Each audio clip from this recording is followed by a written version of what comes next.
it took them about how many? Almost 2 months po. The joint administrative order to guide the distribution of 1 million to each of the 32 families na namatayan po. 32 po sila na namatayan. Lumabas lang noong June 2. And I'm sorry to drag you into this faraway province, but No, sir. siya, Bong, may sasabihin ka? May order? Nasabi ko na po kanina sa Senado, Mr. President, na nagbigay na po ako ng privilege speech. At nasabi ko na rin po lahat ayaw ni Presidente ng tagalan yung proseso. And in fact, sa military, pag merong patay na binibisita si Mayor, ay pinapahatid niya mismo doon sa bahay yung assistance, peke, pera, lahat. Wala nang panahon na asikasuhin ng mga namatayan yung pagkiklaim ng cash assistance. Pero hindi po katanggap-tanggap dito ay napasa yung batas March 23, March 24. It took 2 months para buuin yung IRR. Kaya nagsalita na po ako kanina sa Senado. Sabi ko, alam kong hirap na po kayo, sir. Hindi nyo kayang mag-isang gawin yan. Dapat naman po yung mga staff, mga ASEC, USEC, down to the directors, ay sana po asikasuhin nyo po yan. Kawawang-kawawa po yung... Hindi man natin nababalik yung buhay, hindi nababayaran ng cash assistance yung buhay nila. Pero konsuelo na lang po yung ibibigay na kaagad sa kanila. Yung gaya na ginagawa ni Mayor sa mga military. In 3 days, in 1 week's time, kahit pagdating pa lang dyan, pagdating ng bangkay sa Metro Manila, nandyan na yung cheque, nandyan na yung cash assistance para sa lahat. Inaasikaso na ano po. Well, in that case, they are working under a if they are not liable, mean to say, wala silang kasali. Kung nakasali yung mga yan, hindi na rin natin pakinabangan yan whether they are really productive at this time or not. For the simple reason that we have to move fast. And if we have to move fast, I will sacrifice you even if you are not really a laggard or some... Mahirap kasi itong Pilipino hindi na natuto. Kakasabi ko lang, I count when I give an order for something to be done. Hindi ako nagbibilang ng araw, buwan. Nagbibilang lang ako ng araw. Teamwork naman tayo. I understand your problem. And I know that you have a hard time because of, there's the due process, every rules. Now, if you want it done in a hurry, the power to appoint carries with it the power to dismiss.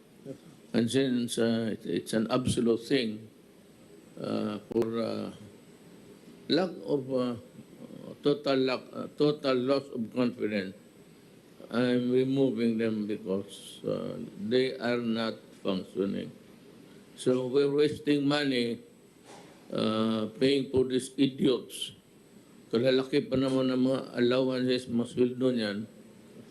There are so many well-intentioned and well-meaning Filipinos, doctors and all, would want to serve government to contribute to humanity.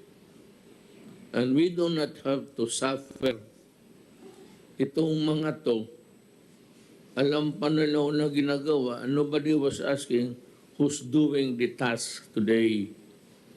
Nobody was asking, o saan ba yung natapon yung responsibility of preparing the implementing rules and regulations. That was what they were saying na wala.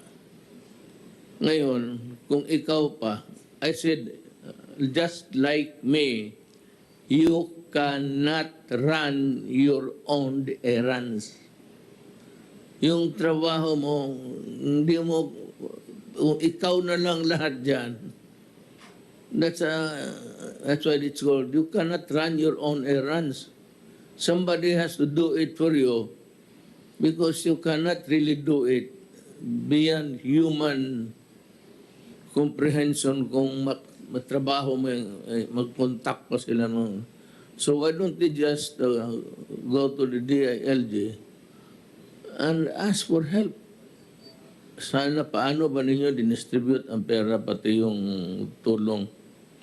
Itong mga putang inan to, wala, malayo masyado sa ano.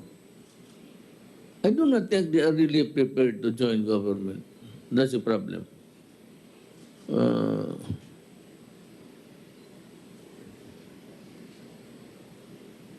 Ayaw ko kung ano mong sakit nito. Wala naman tayong racist ano dito na gaya Amerika. There's a riot going on.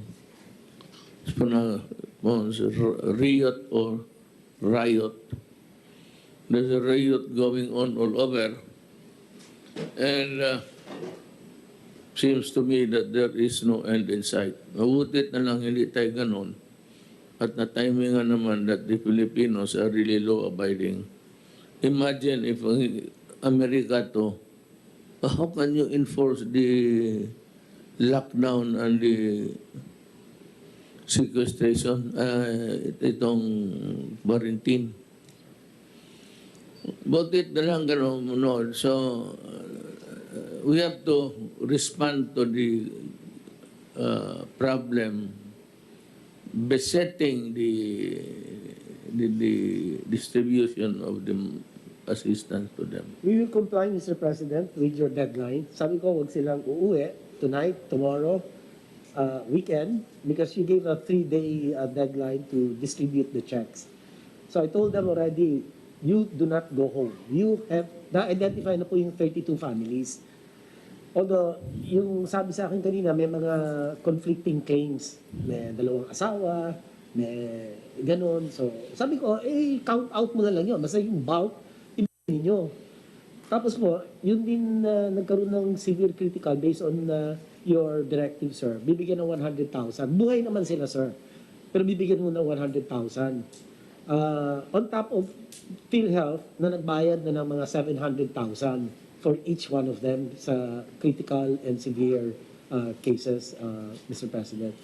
Yung pinapatutukan ko po, yung 32 families na kailangan po, yung ayuda nila na 1 million based on your directive, dapat yun i-release.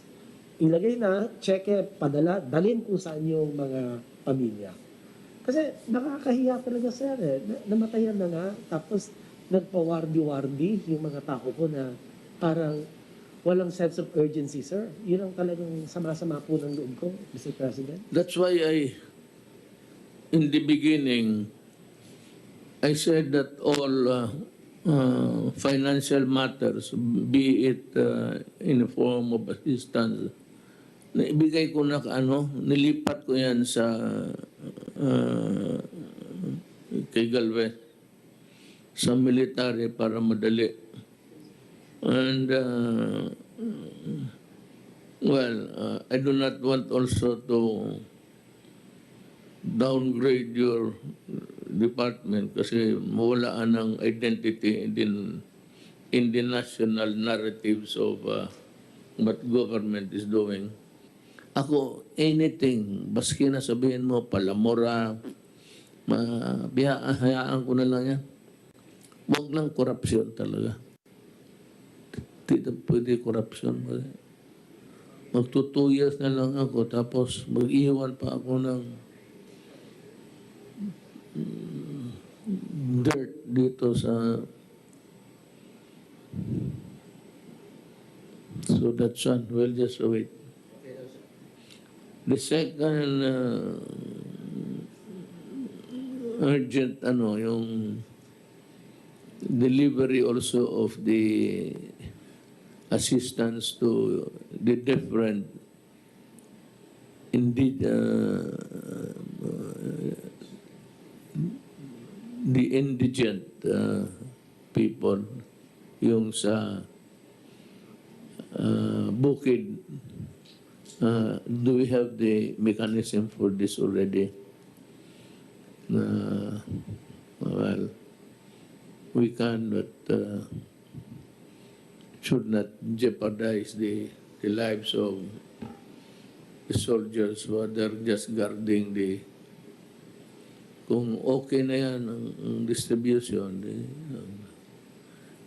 so if there's any problem, Del, but is a General Galvez, you can bring it out now. Bring it out now. Kung may problema kayo. Mr. President, yung pinagtutuan na namin ng pansin ngayon, yung repatriation para rin ng mga OFWs at seafarers dahil ayaw nating maulit yung nangyari noong nakaraang buwan na naipon sila sa Manila at may umabot pa na isang buwan. So, itong nakaraang araw, nag-meeting kami nila Secretary Bello, Secretary Anyo, Secretary Galvez, at saka yung ibang pang mga ahensya na involved dyan. At napagkasundo namin, Mr. President, na pagka dumating yung OFW, pag dumating yung OFW, maximum araw na manatili sa Manila ay 5 araw lang. Could be less, but the maximum is 5 days. So, nandyan na po yung aming sistema. Okay na yung ating mga testing. We have enough testing facilities now all over Metro Manila. And kayang-kaya na ho natin yung darating ngayon. According to Secretary Bello, mayroon pang mga 42,000. So siguro ang gagawin namin nila Secretary Galvez at Secretary Anyo ay control natin yung pagdating. Siguro 1,200 a day. 1,200 a day. Kung medyo lumuwag-luwag pa, we can increase that to 1,500 or 2,000. And then para mabilis yung ating processing. Ngayon, Mr. President, maliban sa OFW sa seafarers, marami din tayong mga Pilipino na nasa abroad. Hindi sila workers, mga returning Filipinos na naipit, mga turista na naipit doon sa ibang bansa, estudyante, at saka yung mga permanent resident ng Pilipinas na mga dayuhan. But they have their homes there. Kasama na ho yun sa ating ipaprocess. So, pero separate sila doon sa OFW dahil yung OFW at saka seafarers, tayo sasagot sa kanilang mga testing, yung overseas Filipinos na babalik ay sa kanilang gastos po yun, Mr. President. So, maasahan po ninyo na itong darating na araw ay maayos na ito, smooth na itong ating ng processing ng mga OFWs. Yes, I'd just like to know if there is somebody on our end in gobyerno doing the orchestration there para there's a sense of order in their coming back, calibrated para hindi tayo maipit. Yes, Mr. President. Ang arrangement ngayon, yung DOLE, yung labor attaché doon sa ibang bansa, nakikipag-coordinate sa DFA. Para bago pa lang dumating dito, bago pa umalis, alam na namin kung sino sila. E pagdating dyan sa airport, nandyan din yung ating task group, one-stop shop sa airport under Secretary Yano. Mahigpit po ito, Mr. President. Magaling itong si Yusek Yano. ka-appoint lang namin ito nakaraang araw at talagang hindi niya tinutulugan doon sa palagi. So okay na po yung ating orchestrate niyan. So DFA, yung Labor Attaché, mag-coordinate sila din. Punta rito sa DFA yan, tapos sa kasama na rin ang DOLE, and then ilagay natin doon sa one-stop shop para pagdating nila, alaman nila kung yung mga pangalan, alam nila kung saan pupuntang probinsya para mabilis na yung ating monitoring. That's good.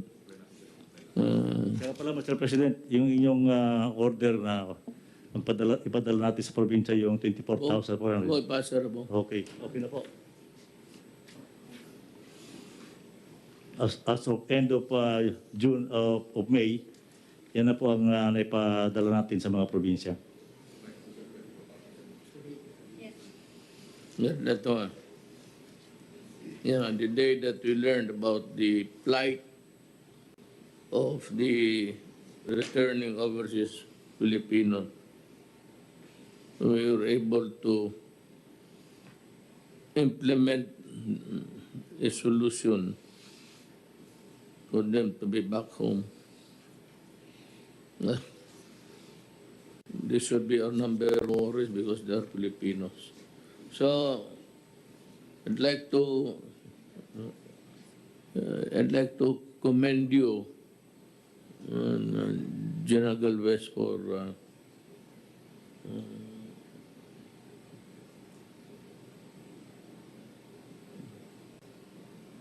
giving your heart in this endeavor. Alam mo, nung maliit pa kami, sir, bahay namin malapit lang rin dito. It was the last house facing the Times Beach. Ito, kinain lang ng erosion eh. Beach ito noon. Dinner time.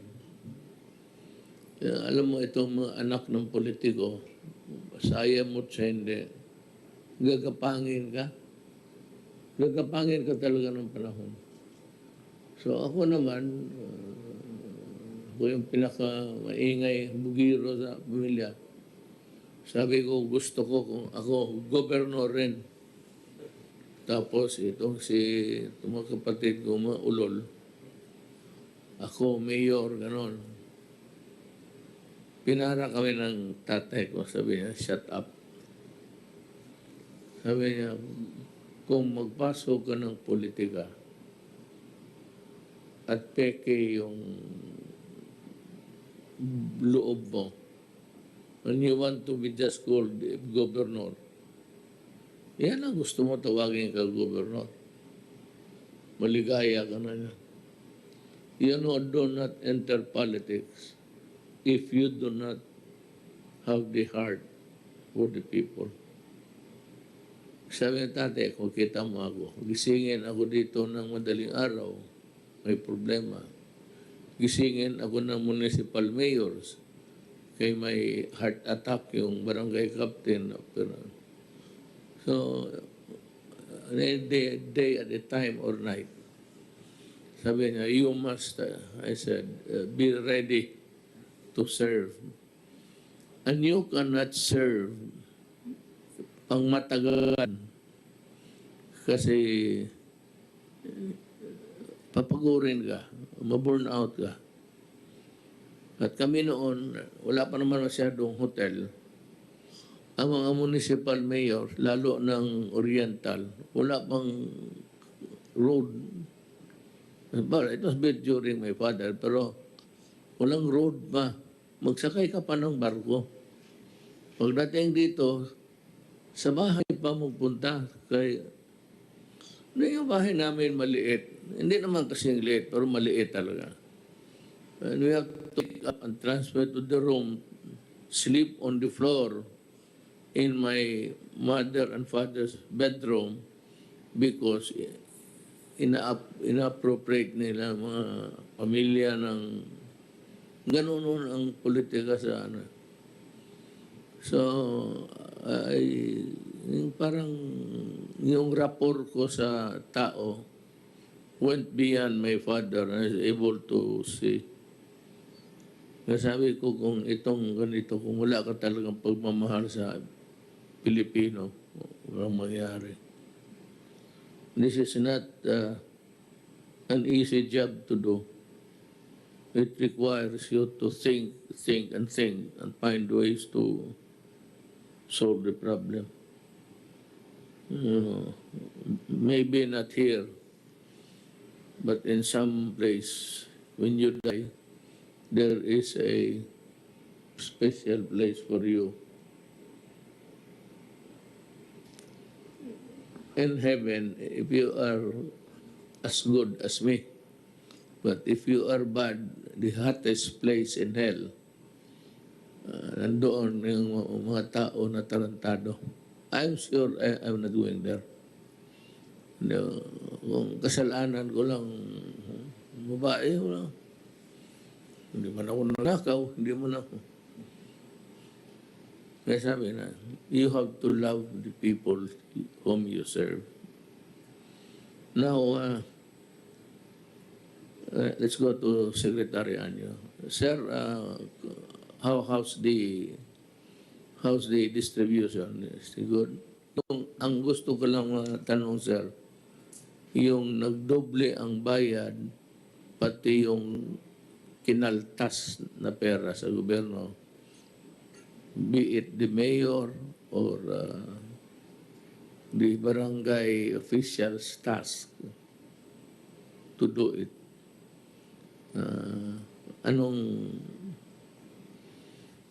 Opo, Mr. President, tuloy-tuloy po yung pagkuha namin ng mga pangalan at pagkaso sa mga barangay officials nito.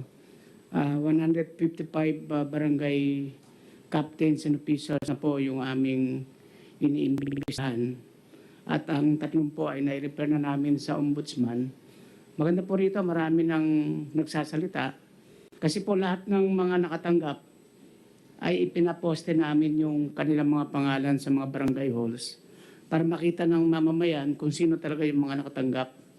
At dito lumabas na yung mga kamag-anak, asawa, miyembro ng pamilya ng kapitan na hindi naman dapat tumanggap. So lahat mo ito ay kakasuhan namin sapagkat labag po sa batas yung kanilang ginawa. Sa unang tranche po ay halos kumpleto na. Almost 99% na yung ating na-distribute at piniprepare po ng DSWD yung pangalawang tranche. At unahin po natin yung 5 milyon na hindi nakatanggap. Sa huling ulat po ay 4,094,311 names na ang naisubmit ng ating LGUs. Sila po yung bibigyan ng priority. At nakahanda naman na din po sa second tranche, tutulong yung Armed Forces at Philippine National Police sa pagdidistribute. At ang gagamitin naman karamihan dito ay ATM payment scheme. Kaya baka mas madali ang pagpapatupad ng second tranche.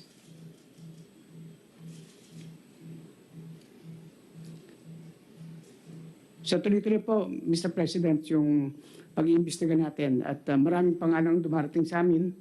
Yung mga, ang sabi ko nga po, yung mga kapitan na inilagay yung kamag-anak, miyembro ng pamilya, doon sa listahan ng mga nakatanggap, pati na rin po yung mga nagdoble. Tuloy-tuloy po.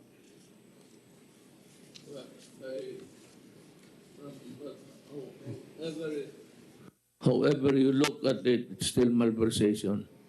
Once public money reaches your hands for a specific purpose, tapos na wala.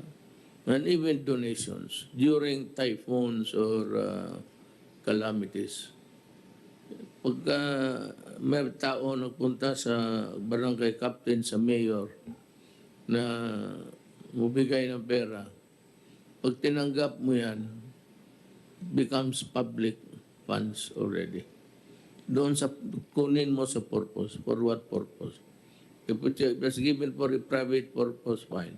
So kung sabihin mo, tulong para sa tao sa napinsala, sa bagyo, gano'n, wala. Public funds yan. sigurado. Secretary Anyo, one question lang po. Maraming nagtatanong sa Senado during the hearing. Yung sa motor, mga kamag-anak naman sila, mag-asawa o mag-anak, ano pong decision ninyo dito? Kasi nahirapan sila ngayon, yung iba nagbabike na lang po sila. Motor yun ang medyo maraming gusto na basta kamag-anak, anak, magkasama naman po sila sa bahay nila, papayagan ba silang mag-angkas? Kasi hirap talaga sila ngayon sa transportation. Walang jeep, walang bus. Minsan naglalakad na lang po daw yung iba. Yes, naiintindihan po natin yung hirap. Pero sa base po sa panuntunan ng DOH, yung minimum health standards na physical distancing, napakahirap i-practice sa motor. At kahit sabihin natin na sila ay mag-asawa o magkapatid, pero ang virus ay walang pinipili kung mag-asawa. Kaya nga kahit po sa bahay, dapat may physical distancing pa rin. Kasi hindi talaga guarantee na kung magkapatid o mag-asawa ay parehas kayong negative. Lalo na kung pupunta kayo sa opisina, pag uwi ninyo, hindi natin alam kung may virus nang dala yung isa, magkasama sila sa motor. The next day, yung asawa naman nung napunta sa kabilang opisina at nahawa. So, ito naman po ay hindi forever. Darating naman tayo sa bagong normal, kung saan may mga zero cases talaga na, pwede natin pong ilaw. Pero sa community quarantine natin ngayon, pwede natin makita sa data analytics kung saan pa may mga cases. Mahirap kasing mag-gamble na kung mag-asawa pwede nang magkadikit sila, lalo na sa publiko. Actually, sa loob ng bahay, wala po tayong magagawa kung sila'y mag-violate ng physical distancing. Pero sa publiko, napakahirap makita ng iba na pinapayagan nating magkadikit sila at nagpapatupad tayo ng physical distancing at saka pagsusunod ng mask. Napakahirap po talaga. Pero health po pinag-uusapan natin health risk.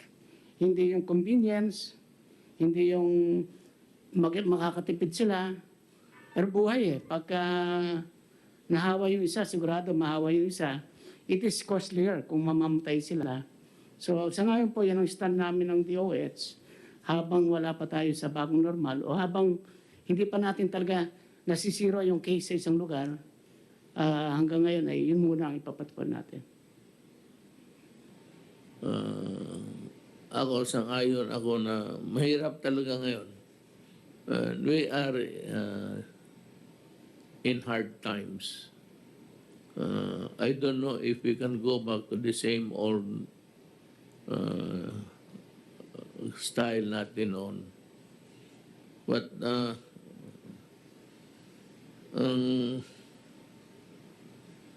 ang mukha ko na lang nakadikit palagi sa CNN, especially when it comes to the doctors who will be talking. The earliest that we can have, not have, the earliest that mayroon na sila, they're in the final stage of testing. Ang Moderna, it's a Moderna, it's a US, pero it's backed up by several. Mukhang mauna ito sila. And said is a mid-summer available na. But they can only produce 200 million. And that is only good for America, something like 3.14 million. Sila kulang pa yung, well, kung ibigay nila, if they will share the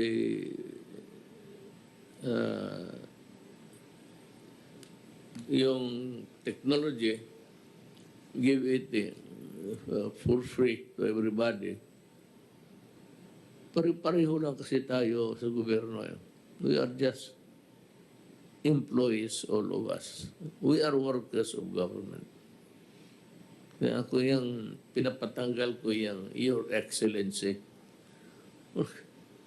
The word itself is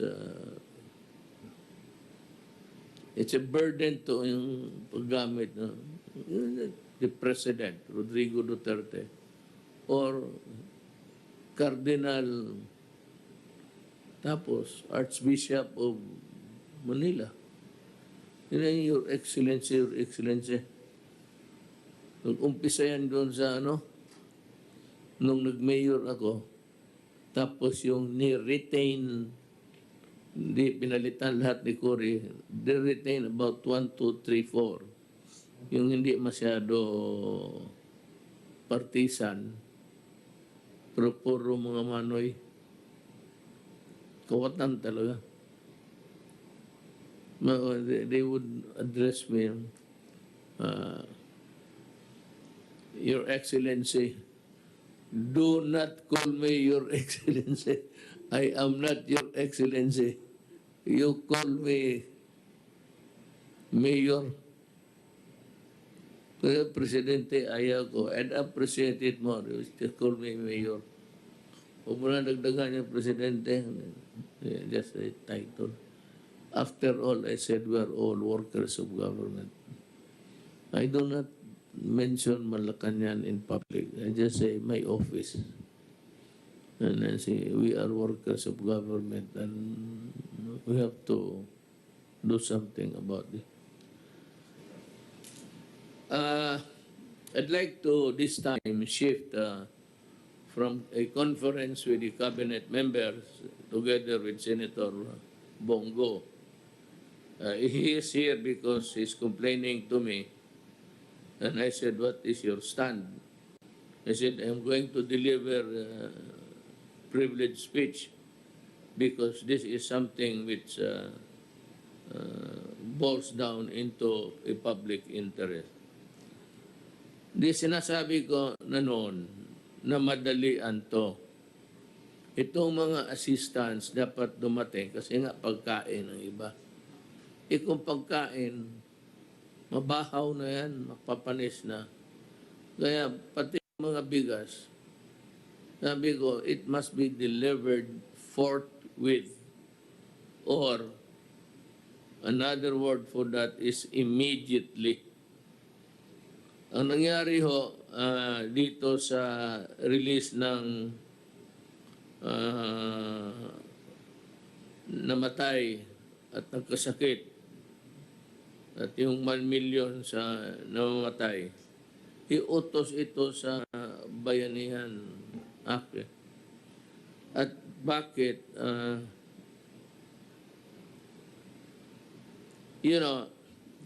I'd like to also, I'm not imposing a duty on Congress. I would just like to remind you na every day you require the executive department to render a report.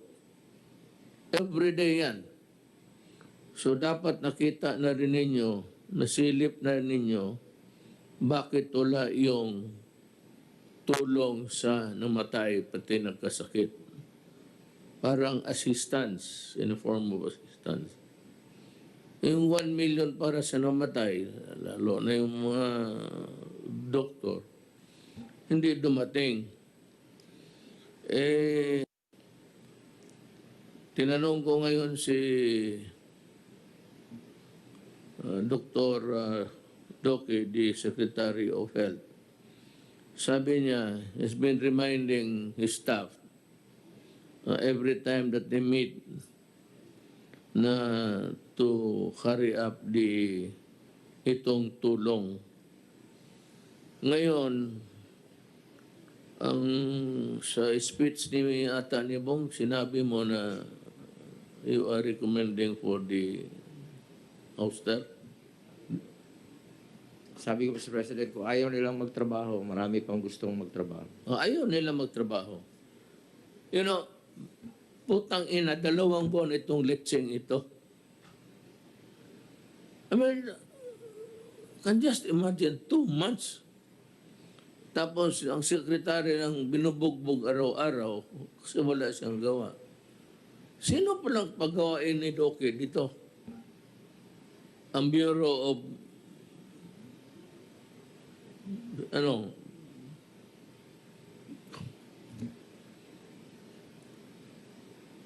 sino magawain niya? Pagawain niya, yung Department of Health, hindi yung Bureau of Fire. Saan mo pala siya maghingi ng tulong? Where do we get the resources? Both money and the human workers there. Sa kanyang opisina. At 2 buwan, this is totally unacceptable to me. Now, I am asking Secretary Duque to form a new team that would focus on the immediate delivery of the assistance that should be given to those who were yung namatay tapos yung nagkasakit. And I expect it within 24 hours. Kaya kung wala pa kayong trabaho, mas lalo na. Buti sana kung maabutan ng a new team who will take over na meron silang makitang trabaho ninyo, and from there they would just add their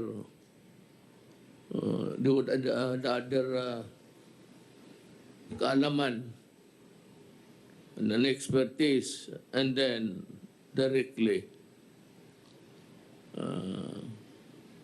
deliver the assistance immediately. Secretary Duque, you have the full authority to assemble a team. It may not really be from your office or from the department itself. You can get persons of known honesty dyan sa opisina mo, even temporary, just for a new designation, just to take care of these funds, which ought to be in the hands of the intended beneficiaries by this time. So, dito tayo sa corruption still. Yung lahat na, tinanong ko kasi si General Anyo ngayon, yung lahat na nakasala, those who malverse, you know, money intended for a public purpose, pag nandiyan na sa kamay ninyo yan, it's malversation. Maski na donation, may nag-donate dyan sa iyo, tapos tinanggap mo, alam mo, i-donate sa mga tao intended for fire victims, flood victims, o ano. Pag tinanggap mo yan, on that condition, upon that kind of agreement, once you accept the money and you misspent it or misappropriated, it is malversation. And kung barangay captain ka, one of the things there is you are barred from holding office forever. In addition to the crime that you have committed. Kaya wala kayong maasahan tulong sa akin.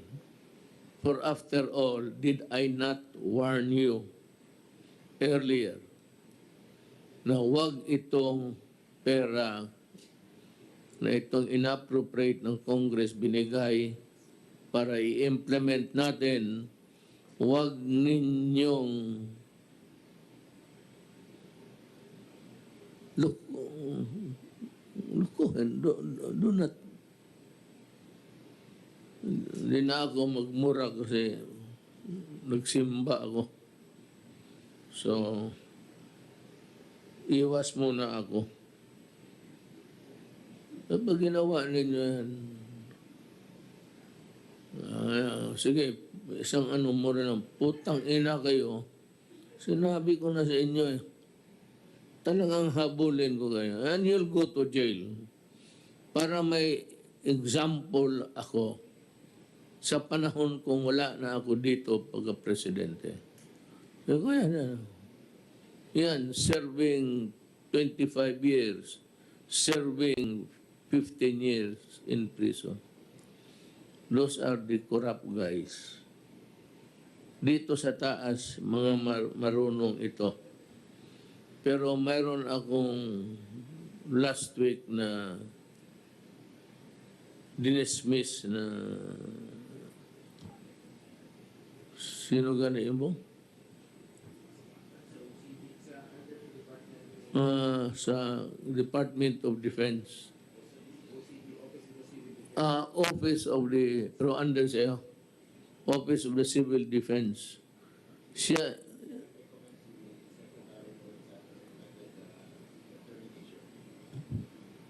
yung tigabili. Siya yung purchaser. Tapos siya rin yung doing what he wants with the money. Sabi ko, hindi ninyo pera yan, huwag ninyong gastusin. Hindi yun. Kayo naman, yung mga scam ngayon, mga mask, mag-order kayo through online, Sos Mariosep. Huwag kayong do not go for that kind of shit, yung magbili-bili kayo online, magmask. Tapos ang kakatext inyo is from Pampanga, from Abra. Saan sila makuha ng mask noon? Wala nga dito sa Manila. Dito kayo sa Manila, sa mga hold-upper, pwede pa. Pwede kayong bumili. Mayroon pa yung putang in-stock ng mga animal na yan. Wala dito. So be careful about lukuhan to ngayon. No, the best is give me the goods, I pay you. Or better still, give me the goods, I will examine it. If it is really the one that I ordered, then I will pay you. Huwag kayong bumili ng mga online na lalo na magpadala ka ng pera. I'd like to address this to everybody. Mga kababayan, do not fall for that thing online. It has never been perfected. And all the scams that man could think of that they can perpetuate on the innocent public, pinag-aaralan nila yan. Ang iyo dyan is, i-deliver mo, tapos tignan mo yung maskara. Kung hindi isang ayon sa in-order mo, papasukin mo sa loob yung nag-order ng nagdala ng mask. Talian mo. Pagkagabi, maghanap mo ng sakyan, ihulog mo sa Pasig River. Mamili ka. Maraming tulay dyan. Alas 3 na madaling araw, wala na dumadaan dyan. Baski anong ihulog mo, wala nang makialam dyan. Itong mga animal na ito, they take advantage of the misery of people. Kung ako, yan ang gawin ko sa inyo. Talian ko yung paa ninyo, pati kamay ninyo. Saksakan ko yung bunganga ninyo, yung medyas ninyo mabaho. 5 araw na walang laba. Tapos talian ko ng panyo. Ihulog kita sa Pasig. So yung mga nandito na naman tong mga gustong lumabas, basta kung labas ka, if you are those allowed to go out, do not forget the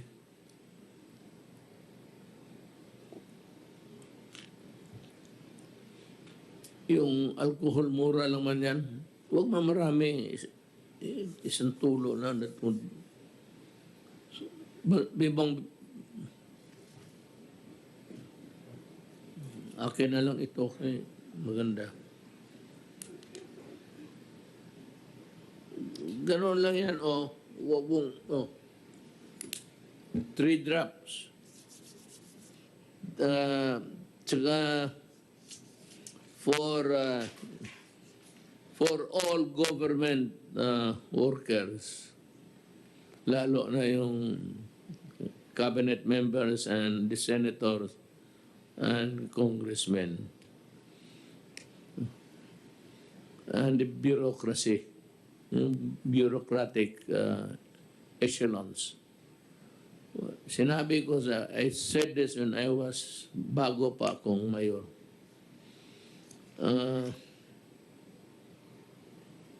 Panahon sa lukuhan, hindi naman talaga natatanggal yan. There's always a sucker born every minute. Huwag kayong magpaloko, lalo na yung maggamit ng pangalan ko. Kasi yung maggamit ng pangalan ko, sigurado, palpak yan, racket yan, krimen yan. Kasi kung negosyo mo tama, walang problema, bakit gamitin mo pangalan ko? So, if they go to my son or sons, or my daughter, si Inday, pero just to emphasize the point. Baski sinong magdala na Duterte siya, do not entertain. Sabihin mo, ma'am, sir, pwede ho kayong lumabas. We are not allowed to entertain you. And whatever you are asking from us, it has to be denied. Even if it is meritorious, even if it is correct on all fours. Hindi ho kami dapat mag-entertain. Huwag na naman yung pagalitan para hindi naman pwede ho kayong umalis. That's the kasi si Mayor hindi talaga nakikaalam kailanman. Kailanman di ako nakikialam ng wala nga papilis tumadaan sa table ko, either di sa bahay o sa opisina. Basta transaksyon na perang mga reclamation, mga billion MRT. Kita mo itong land registration. Away-away na sila kasi 1,000 hectares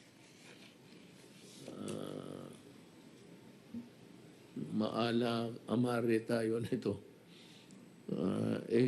Reclamation, marami ng away. Pera, 1,000 reclamation, that's billions and billions. But in the process, you will kill the entire Manila, Metro Manila. Mahirapan na ang tao doon. And even the canals would no longer have the egress and ingress of water, let alone the absence of the water treatment. Now, on the side, I will be starting tomorrow. I think that the papers are here with me now. I will review the contracts that are proposed by the government panel to the Ayala and Pangilinan Consortium. Na okay na ako. Basta mabawi lang ng pera ang tao. Even in installments sa ninyo. But you have to make some amends. Nagkalma ako kasi whether I like it or not, water is very important in our lives. So, okay na lang ako. But yung nawala sa tao, kung ano ang nawala sa kanila, that has to be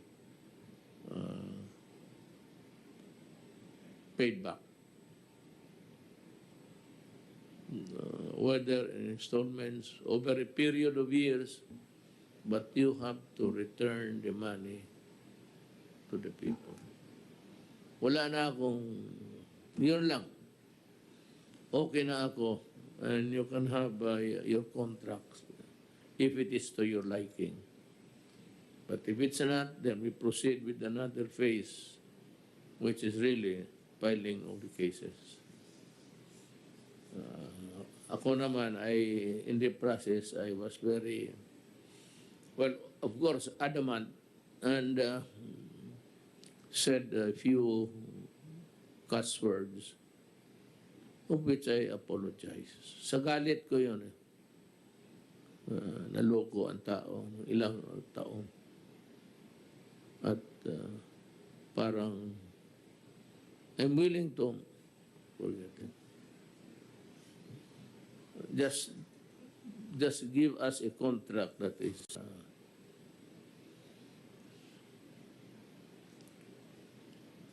fair and also a fair of the return of the money of the people. Ngayon, wala namang, well, an example is yung water treatment. You started to collect 1957. It is now very late in the day, and there is no, and still, I don't know if we are collecting. That has to be returned to the people. Equity and fairness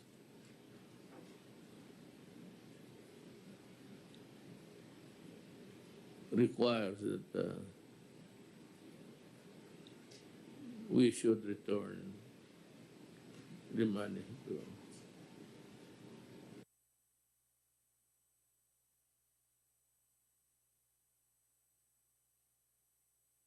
There's a letter from congressman from Cebu. Buong province of Cebu yan, Mr. President. Dito lang, Andre. A manifesto strongly supporting Governor Gwen Garcia and the provincial board of the province of Cebu in their effort to allow and regulate passengers if motor vehicles are allowed well. Alam mo, for one, mga Cebuano,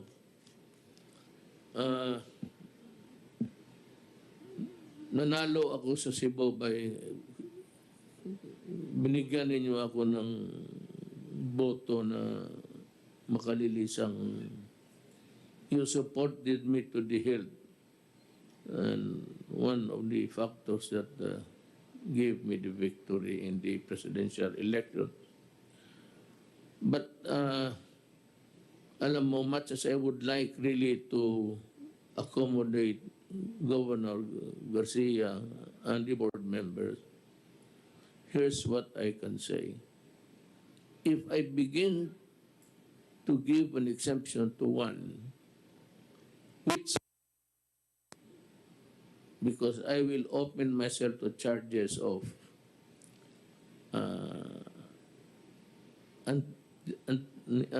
anti-graft law, giving another an undue advantage. There's a provision there, which is, there is the third sentence.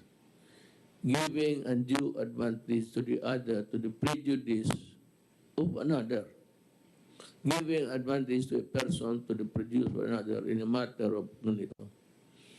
So, pag binigyan ko kayo ng exemption, and the others will follow.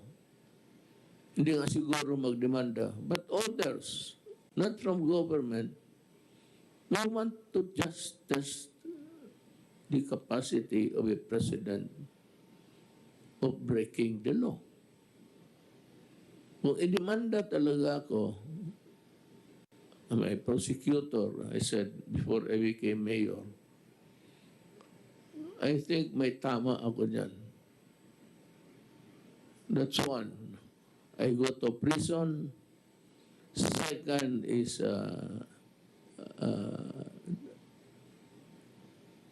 discriminatory, if at all, because ang discretion ko is used to excuse one from the, the, the burden of the law that is placed on another. Pag excuse ko to na talagang hiritan ako ng kaso, sigurado yan. Now, or after I go out of the office.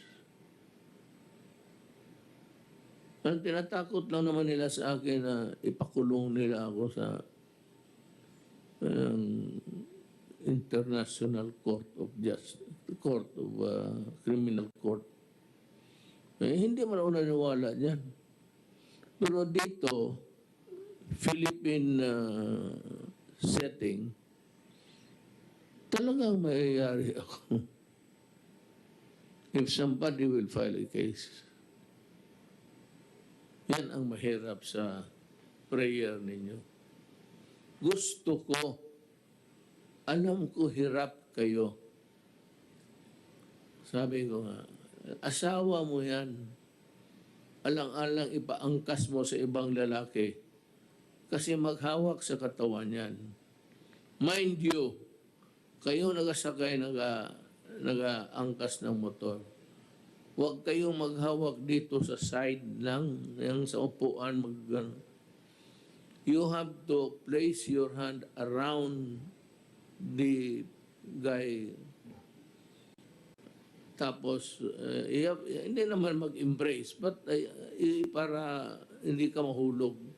At yung bump ganun, kasi ang katawan niya, magbabalance-balance yan, kasama ka na. Kung saan yung katawan niya, sabayan mo. Now, I'm sure that many are not so happy with their wife embracing the motorcycle driver. Kaya nga, the law is hard, but it is the law. Wala talaga akong magawa. Itong akin po, it's not my discretion. Just because I'm the president does not mean that I can ignore the laws of the land and favor. Wala akong ipagmalaki na sa gano'n. Yung mga cabinet members ko, hindi ko makilala yan. Hindi ko makilala. Except for Secretary Doki, I remember I was at the lobby of, at the entrance of Edja Shangri-La. Tapos somebody whispered to you, nandyan si Mayor. Then lumapit ka sa akin. I'm Secretary, I know. You are very popular, sir, sa TV. Hindi ko alam hanggang ngayon. Hindi ka na naghinto maging TV. I am sorry. I said, it's not your fault. And I'm not ready to let go of people na lang kung nagtatrabaho talaga. Even if they commit mistakes. So long as it is an honest mistake, sabihin namin na porsiyan or walang problema sa akin. I can live with it. Here is a report from Archie Gamboa, PNP chief. Ang PDEA, pati ang polis ng... PDEA, ano ito PDEA? Philippine National Police Drug Enforcement Group. PDEG, ang Bulacan PNP Provincial Office successfully telegraphic po nito. Successfully, sabi natin, arrested in a buy-bust operation in Barangay Lias, Marilao, Bulacan on June 4 today at 3 p.m. Suspects were Yuen Kai, Chinese national, Angela Tulio, Len Tulio. The whole consists of 63 boxes of shabu, which when weighed, it would amount to 756 kilos, worth 5,140,800. It's Mr. President, 5 billion po. 5 billion and 140 million. 5,104,800. It's 5.1 billion, one of the highest. Kayong mga human rights, makinig kayo ha. Makinig kayo. Potang ina ka, makinig kayo sa akin. Ang Pilipinas hindi talaga nahinto. We are already a transshipment at saka yung Senyalosa, yung dreaded gang ng South America na Senyalosa sa lugar ng Mexico yan, pumapasok na dito. Kita mo, 5.1 billion. Malaki to. Tangina ninyo, hindi matas itong, sabi ko ganito, 5.1 billion. It will destroy my country. Because the 5.1 billion of shabu will be consumed by millions of people. Tapos kayo dyan, kung may mamatay, may namatay na pulis ko, wala lang man kayong... And many policemen have died along the way in our journey to fight drugs. Isa yan sa pinangako ko. So, despite of the pandemic, the police are working. So kita mo ang mga police ko, nagtatrabaho. So unmindful of the fact that they can get the COVID by their dedication. So officially, I would like to congratulate the PNP at si Archie Gawa, General, taga Davao to.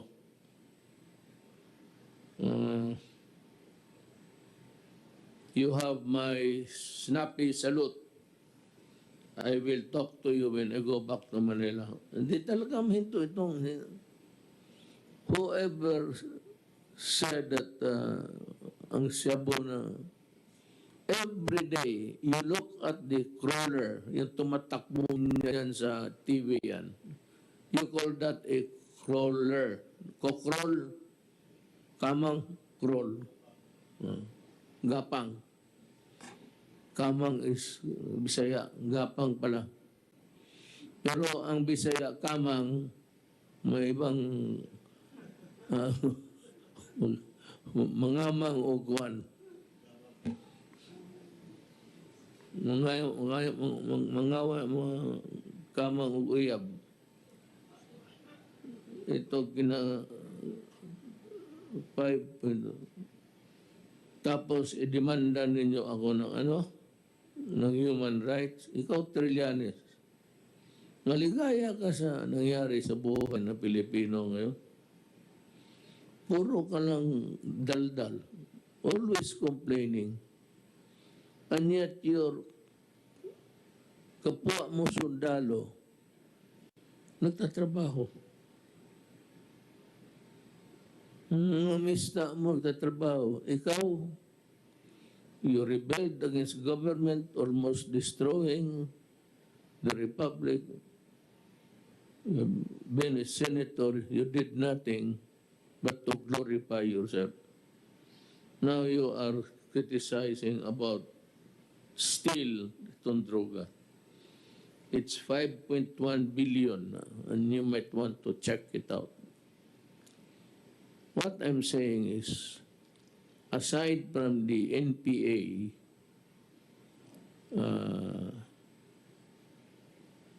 isang problema talaga natin ang droga. And of course, Abu Sayyaf, the terrorist here in Mindanao.